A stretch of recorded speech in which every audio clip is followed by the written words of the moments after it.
Selon Fabrizio Romano, Joshua Zirkzee pourrait venir à l'AC Milan. Donc c'est le thème de cette vidéo. Je n'ai jamais encore dédié de vidéo à Joshua Zirkzee sur cette chaîne YouTube. Et aujourd'hui, c'est la première. Voilà, il faut toujours une première fois. Et là, Joshua Zirkzee, selon Fabrizio Romano, c'est pas n'importe quel journaliste. C'est pas le petit journaliste inconnu qui sort de nulle part du fin fond de l'Italie. Non, là c'est Fabrizio Romano avec l'accent italien. Voilà. Il dit que l'AC Milan serait prêt à payer la clause libératoire de 40 millions d'euros. De 40 millions d'euros pour aller acheter Joshua Zirkzee. Donc moi je serais très content parce que c'est un numéro 9 pour moi qui est très bon. En termes de statistiques, cette saison, il a quoi 11 buts et il a quelques passes décisives. Mais pour moi, ce n'est pas juste un buteur. Pour moi, c'est un créateur de beauté. C'est un créateur de jeu, un magicien. Parce que vraiment, c'est un magicien. Le peu de fois où je l'ai vu jouer cette saison, c'était contre Milan et il a toujours été décisif contre nous. Il nous a même mis des buts. Il nous a baladé, que ce soit à San Siro ou à Bologne, il nous a baladé.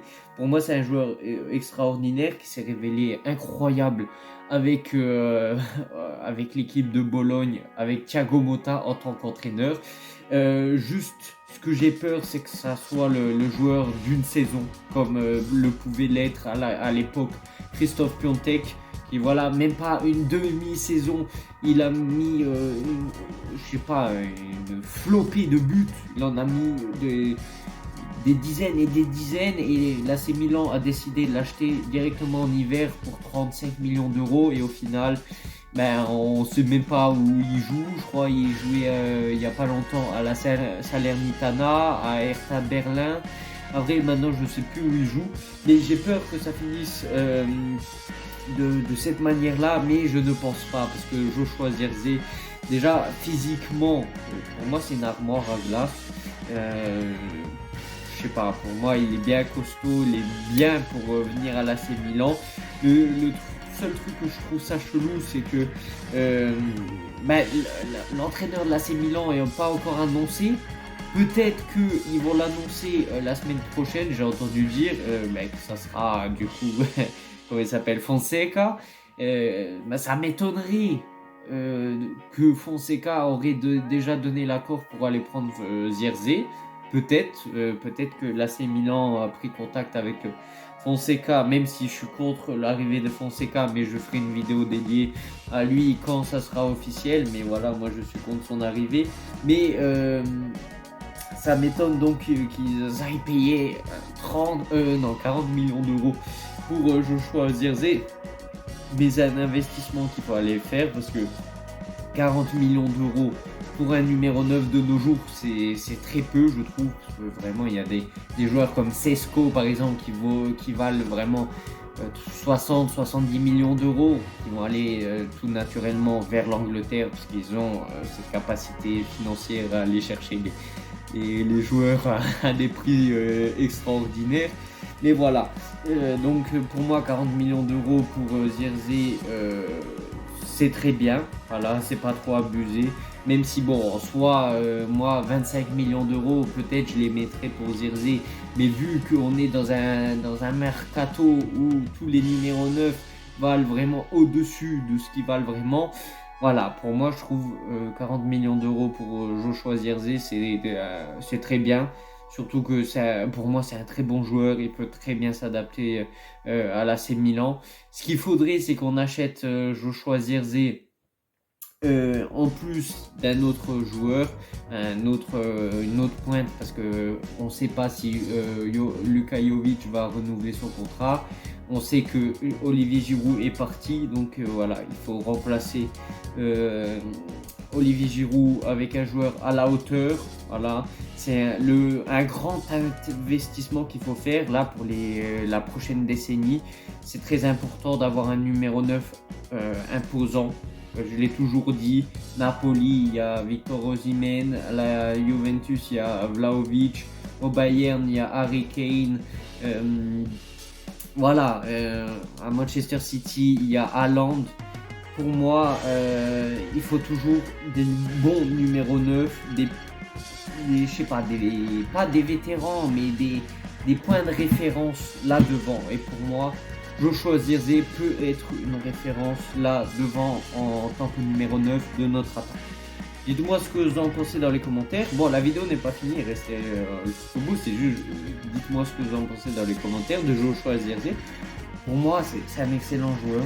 Il peut s'adapter parfaitement à l'équipe de l'AC Milan. Et voilà, moi j'espère que ça va s'aboutir. L'année dernière, par exemple, quand il parlait de rumeurs de Samuel Chukwueze qui parlait de prix de 30 millions d'euros, je me suis dit jamais de la vie Cardinal et là ce radin là, jamais de la vie il va investir tous ses sous et au final j'ai eu la surprise, vraiment j'étais surpris en voyant que Okafor est venu, Chukwueze est venu et Pulisic est venu. Donc peut-être qu'ils vont nous étonner encore une fois avec Joshua Zirkzee cette saison. Ça serait magnifique, même si bon, il faut le dire, moi je suis contre l'arrivée de Fonseca. Ça sert à rien de faire des mercato extraordinaires pour qu'au final ça soit un guignol. Bon, non, je vais pas dire ça parce que Fonseca, non, pas un guignol, quelqu'un qui n'est pas à la hauteur. C'est ça que je voulais dire. Après ça se trouve, comme j'ai dit, moi j'ai rien contre Fonseca, il m'a rien fait et ça se trouve c'est un très bon homme, ça se trouve c'est une très bonne personne, ça se trouve c'est un bon entraîneur, mais pour moi c'est le profil là, genre le profil d'un entraîneur qui travaille pour une entreprise. C'est ça qui m'énerve, c'est que genre c'est le salarié, l'entraîneur. Et les patrons comme Cardinale, il donne les ordres, ils disent ouais fais ça, lui il dit oui, et il n'a pas d'autorité, il n'a pas de caractère, et pour moi voilà, c'est pas un entraîneur qui motive les joueurs, donc ça sert à rien d'avoir une Ferrari qui représente l'équipe de l'AC Milan avec un moteur qui pour moi est l'entraîneur, un moteur de merde, on va dire ça comme ça. Parce que au final c'est quand même l'entraîneur qui met en place des stratégies, qui met en place les formations, et si l'entraîneur n'est pas bon pour motiver l'équipe, parce que c'est un facteur qu'il faut prendre en compte. Ben pour moi, même si tu as la meilleure équipe au monde sur le papier, c'est pas juste en achetant de très bons joueurs que tu vas gagner des Ligues des Champions ou des Scudetti. Peut-être que je me trompe, ça se trouve, Fonseca va venir, on se sera trompé et au final il va gagner tout sur son passage, je ne pense pas. Mais en tout cas, on conteste pas contre Fonseca, on conteste, selon moi personnellement, je conteste pour le profil de l'entraîneur.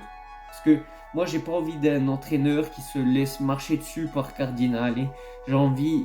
Après, moi, je comprends aussi Cardinale qu'il n'a pas envie d'être embêté par l'entraîneur qui gueule à chaque fin de match durant les interviews. Mais je veux dire, il faut quelqu'un d'ambitieux.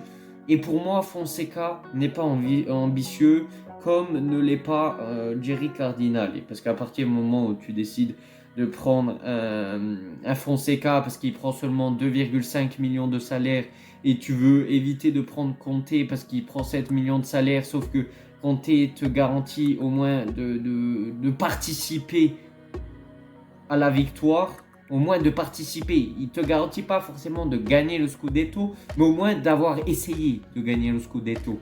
C'est comme Napoli. Napoli, même si ils font de la merde la saison prochaine avec Antonio Conte, au moins ils auront essayé.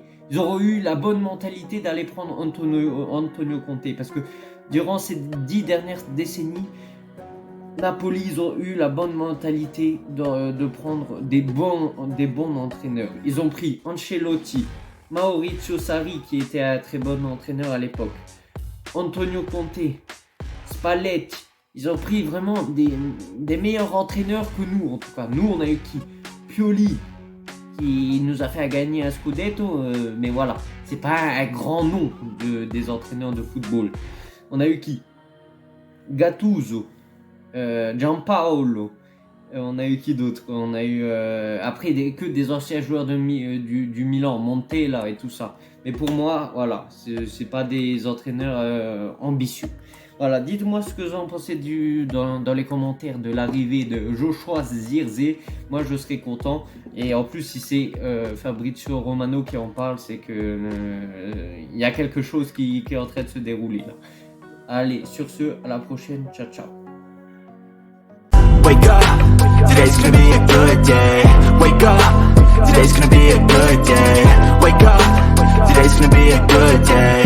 Wake up, today's gonna be a good day. Wake up, today's gonna be a good day.